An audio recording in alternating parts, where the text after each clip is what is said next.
Sugeng Rahayu. Assalamualaikum warahmatullahi wabarakatuh. Salam sejahtera, namo buddhaya, Om Swastiastu.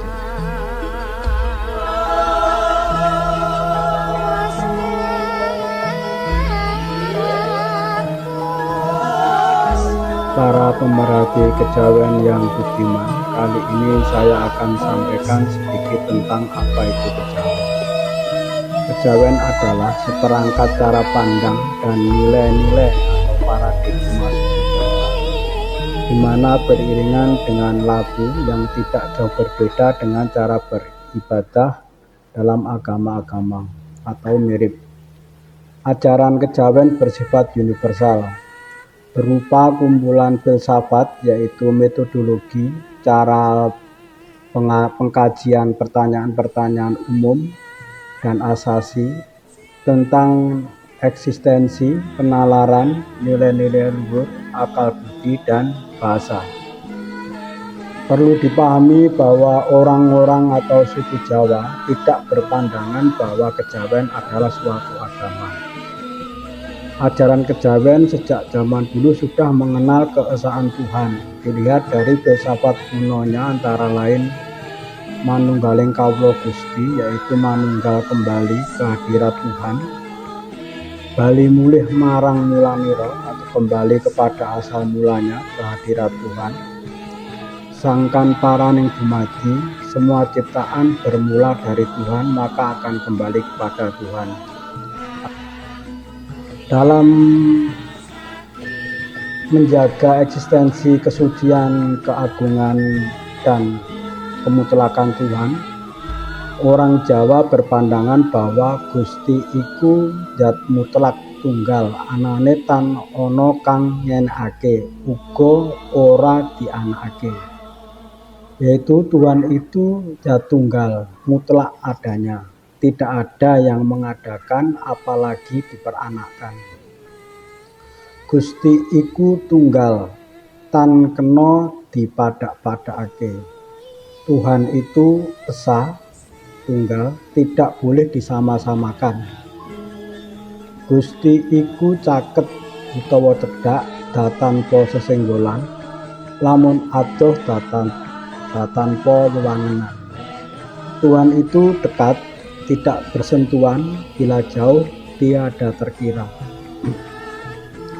Gusti tan kena kinurupa lan kinaya ngapa. Tuhan itu tidak boleh diserupakan dan tidak boleh dirupakan seperti apa. Sebagai hamba yang dititahkan atau diperintahkan ke Madyapada, yakni alam tengah antara alam roh dan akhirat yang disebut bumi, yakni untuk mengelola bumi seisinya untuk rahayuning sasana, kesejahteraan seluruh makhluk termasuk sesama manusia. Dengan kata kesejahteraan bersama atau rahayuning sasana, inilah maka misi ajaran filosofi yang dibangun orang-orang kejawen adalah satu, memayu hayuning pribadi, yaitu mengelola diri sebagai tanggung jawab pribadi. Peningkatan kesejahteraan dan pengendalian diri dari ucapan, sikap, laku, tindakan harus jumbuh dengan kehendak ilahi. Membangun, meningkatkan diri, rasa eling, mawas diri, waspada melalui kitab suci dan agama yang dianut. 2. Memayu hayuning keluarga, yaitu membangun dan mengelola keluarga.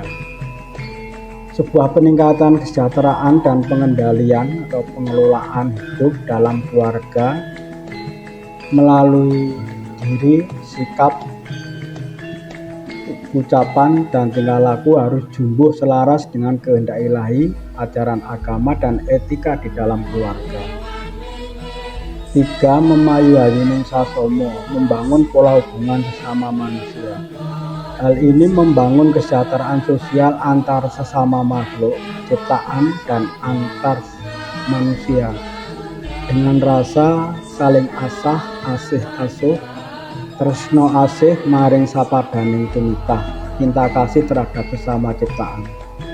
tanpa menanggalkan agama dan keyakinan yang dianutnya. 4. Memayu hayuning nagari atau swasana sistem tata kelola negara, yaitu secara kolektif sebagai sesama anak bangsa warga negara saling menjaga kepatuhan terhadap peraturan negara sebagai hukum bersama untuk menjaga ketertiban, keamanan, dan kedamaian dalam bernegara dengan saling memberi penguatan sosial, ekonomi, dan agama atau disebut daya dinayan. 5.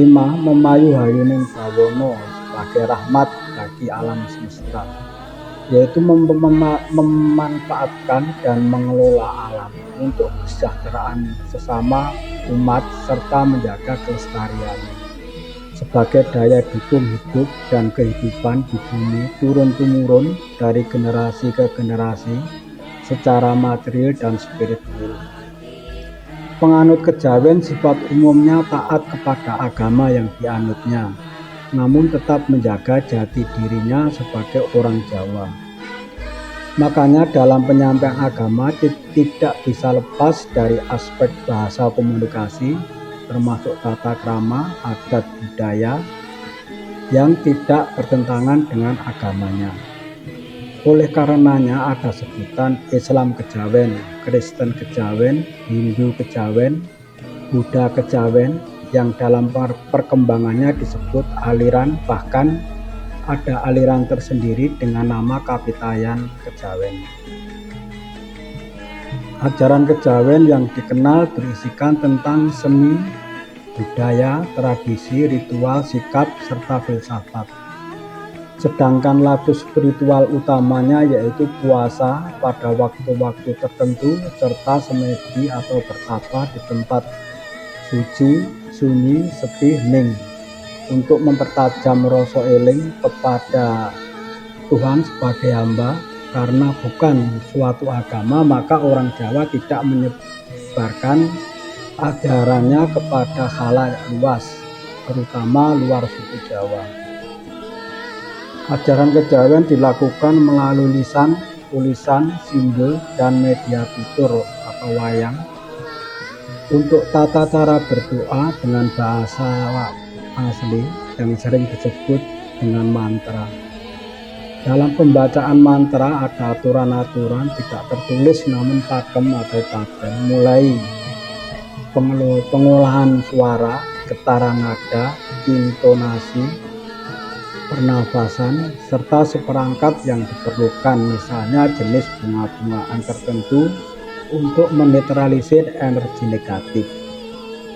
Bahkan dengan dupa, minyak wangi, atau parfum tertentu. Perpaduan mantra dan seperangkat perlengkapan adalah sebutan doa yang diucapkan dan doa yang disimbolkan. Tidak bisa diucapkan dengan kata-kata tetapi rasa. Dua perpaduan inilah yang sering menimbulkan suasana khusyuk atau mistis ataupun disebut wiwit, karena suatu proses laku berkomunikasi dengan Tuhan.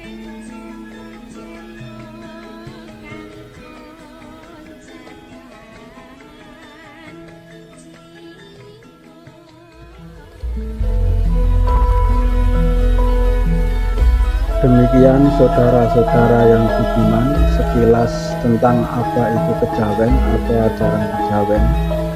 Sampai berjumpa lagi di waktu berikutnya.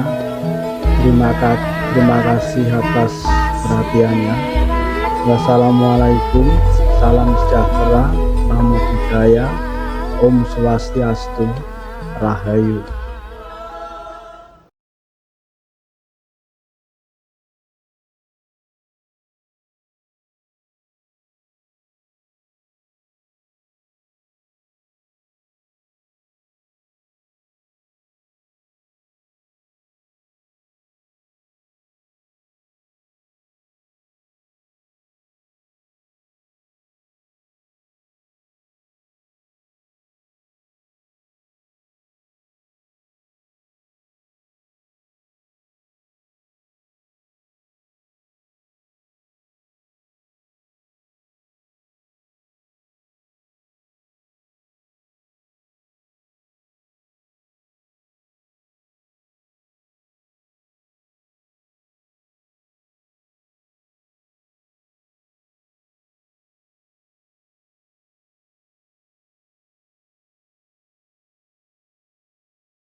saling menjaga kepatuhan terhadap peraturan negara sebagai hukum bersama untuk menjaga ketertiban, keamanan, dan kedamaian dalam bernegara dengan saling memberi penguatan sosial, ekonomi, dan agama, atau disebut daya dinayan. 5. Memayu hayuning bawono sebagai rahmat bagi alam semesta, yaitu memanfaatkan dan mengelola alam untuk kesejahteraan sesama umat serta menjaga kelestariannya sebagai daya dukung hidup dan kehidupan di bumi turun-temurun dari generasi ke generasi secara material dan spiritual. Penganut kejawen sifat umumnya taat kepada agama yang dianutnya, namun tetap menjaga jati dirinya sebagai orang Jawa. Makanya dalam penyampaian agama tidak bisa lepas dari aspek bahasa komunikasi, termasuk tata krama, adat budaya, yang tidak bertentangan dengan agamanya. Oleh karenanya ada sebutan Islam kejawen, Kristen kejawen, Hindu kejawen, Buddha kejawen, yang dalam perkembangannya disebut aliran, bahkan ada aliran tersendiri dengan nama Kapitayan Kejawen. Ajaran kejawen yang dikenal berisikan tentang seni, budaya, tradisi, ritual, sikap, serta filsafat. Sedangkan lagu spiritual utamanya yaitu puasa pada waktu-waktu tertentu serta semedi atau bertapa di tempat suci, sunyi, sepi, hening untuk mempertajam rasa eling kepada Tuhan sebagai hamba. Karena bukan suatu agama, maka orang Jawa tidak menyebarkan ajarannya kepada khalayak luas, terutama luar suku Jawa. Ajaran kejawen dilakukan melalui lisan, tulisan, simbol, dan media tutur atau wayang. Untuk tata cara berdoa dengan bahasa asli yang sering disebut dengan mantra. Dalam pembacaan mantra ada aturan-aturan tidak tertulis namun pakem atau paten, mulai pengolahan suara, getaran nada, intonasi, pernafasan, serta seperangkat yang diperlukan, misalnya jenis bunga-bungaan tertentu untuk menetralisir energi negatif.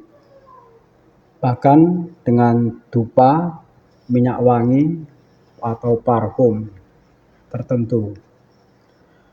Perpaduan mantra dan seperangkat perlengkapan adalah sebutan doa yang diucapkan dan doa yang disimbolkan. Tidak bisa diucapkan dengan kata-kata tetapi rasa. Dua perpaduan inilah yang sering menimbulkan suasana khusyuk atau mistis ataupun disebut wingit. Karena suatu proses lagu berkomunikasi dengan Tuhan.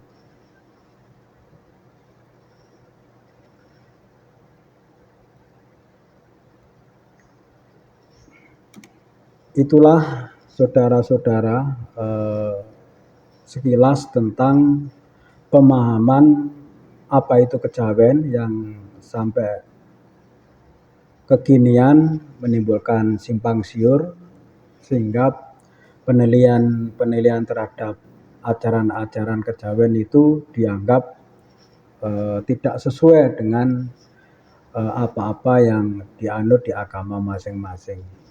Yang tentu jelas itu berbeda karena bahasa dipengaruhi bahasa dan budaya.